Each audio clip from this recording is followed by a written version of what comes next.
nous avons décidé de faire des semaines régionales dans les régions les plus appropriées en ce qui concerne les ressources minérales. Nous avons fait Kédougou, nous avons fait Thiès. Aujourd'hui, nous sommes à Saint-Louis. Saint-Louis qui a beaucoup de perspectives. Mais nous profitons du rapport 2018 pour pouvoir faire passer certains types de messages. Le premier message, c'est la transparence qu'il y a de plus en plus dans les industries extractives, puisque nous avons pu à peu près suivre 99,9% de tout ce qui se fait dans ce domaine-là. Et nous avons pu recenser 122,2 milliards de francs CFA qui ont pu être versés par les industries extractives, et cela a permis une contribution au budget du Sénégal de plus de 4%. Mais cela ne suffit pas. Nous considérons aujourd'hui qu'il y a beaucoup de perspectives, dont les perspectives dans la région de Saint-Louis. Vous savez que nous avons cette exploration qui est satisfaisante et qui va aller vers une exploitation du pétrole et du gaz. Le problème au niveau minier est moins important, mais la région de Saint-Louis a vraiment un avenir radieux si on considère ce qui va se faire à partir de 2022, où il y aura les premiers éléments d'exploitation.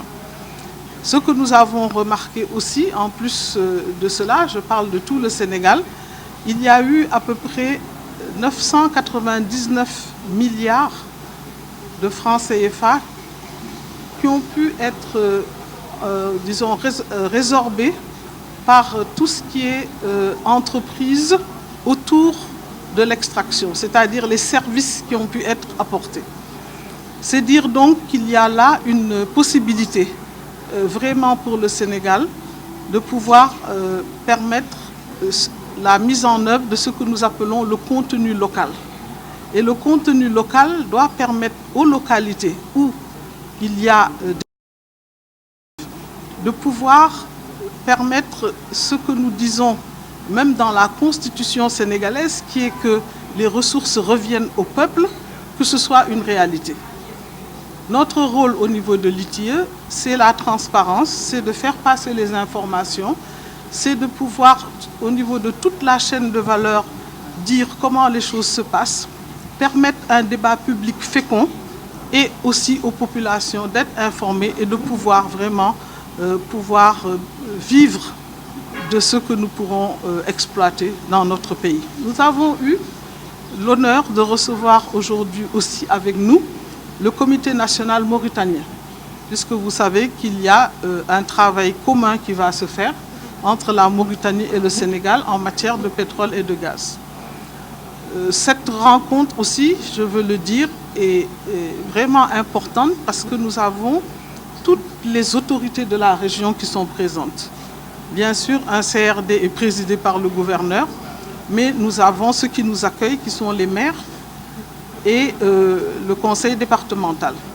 Donc je peux dire qu'aujourd'hui, nous avons les ONG, nous avons les industries, nous avons les différents départements ministériels, et cela nous permet vraiment de dialoguer. Nous avons les communautés, les ONG, la société civile.